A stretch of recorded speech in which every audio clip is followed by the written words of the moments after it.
ഇതാണ് നമ്മൾ കൊടുന്ന ലോഡ്. മഹാരാഷ്ട്ര പൂനെയിൽ ശിവപൂര് എന്ന് പറഞ്ഞ ഒരു സ്ഥലത്താണ് നമ്മളുള്ളത്. ഒരു പ്ലാസ്റ്റിക് കമ്പനിയിലാണ്. പ്ലാസ്റ്റിക് കമ്പനീൻ്റെ പ്രൊഡക്ഷനാണ് ഇവിടെ നടന്നുകൊണ്ടിരിക്കുന്നത്. അതായത് പ്ലാസ്റ്റിക് നമ്മൾ കൊണ്ടുവന്ന ഈ പൊടിച്ച പ്ലാസ്റ്റിക് ക്ലീൻ ചെയ്തിട്ട് ഇതുപോലെ ഈ പരുവത്തിലാവും. ഇത് വേറൊരു യൂണിറ്റിൻ്റെ ഉള്ളിൽ കൂടി അഴിച്ചിട്ട് ഇപ്പം നമ്മൾ ലോഡ് ഇറക്കിക്കൊണ്ടിരിക്കുകയാണ്. എന്നിട്ട് ലോഡ് ഇറക്കിയിട്ട് നമ്മൾ കൊണ്ടുവന്ന സാധനം ഇതുകൂട്ട് അട്ടിയിടുമ്പോൾ അതിന് ശേഷം ഓരോ ബാഗ് എടുത്ത് പൊട്ടിച്ച് ഇതേപോലത്തെ സാധനമാണ് നമ്മൾ കൊണ്ടുവന്നിട്ടുള്ളത്.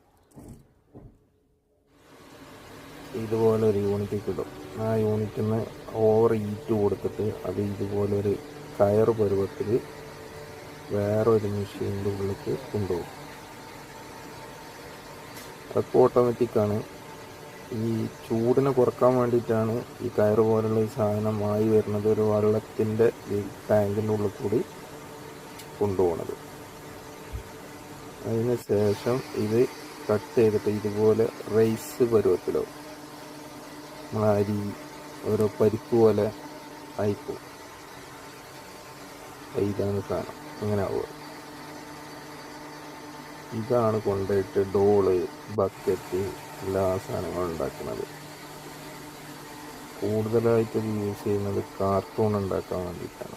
ബോക്സുകൾ ഉണ്ടാക്കാൻ വേണ്ടിയിട്ടാണ് ഈ സാധനം കൂടുതലായിട്ട് യൂസ് ചെയ്യുന്നത്.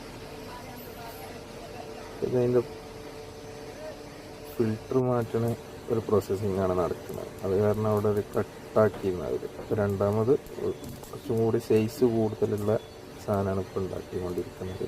അതാണ് ഇപ്പോൾ നമ്മൾ കണ്ടുകൊണ്ടിരിക്കുന്നത്. ഇത് അതിൻ്റെ ഉള്ളിൽ കൂടുതൽ നിൽക്കാൻ പറ്റില്ല. ഒരേയായി സ്മെല്ലും കാര്യങ്ങളും, പ്ലാസ്റ്റിക് ഉരുകിയ സ്മെല്ലും കാര്യങ്ങളൊക്കെയാണ്. അതുകൊണ്ടാണ് ഞങ്ങൾ വീഡിയോ ഉണ്ടാക്കിയത് പെട്ടെന്ന് എടുത്തു പോകുന്നത്. ഭയങ്കര ചൂടുമാണ് അതിൻ്റെ ഉള്ളിൽ. ഇങ്ങനെയാണ് നമ്മൾ കൊടുക്കുന്ന സാധനം പിന്നീട് ആയിട്ട് വരുന്നത്. ഇനി ആ റൈസ് എന്ന് പറഞ്ഞ സാധനം അവിടെ ഒരു പാക്കാക്കും. 25 കിലോത്തിൻ്റെ പാക്കാക്കി ഇങ്ങനെ അട്ടിയിടും. ഇനി ശേഷമുള്ള വീഡിയോകൾ ഇതിൻ്റെ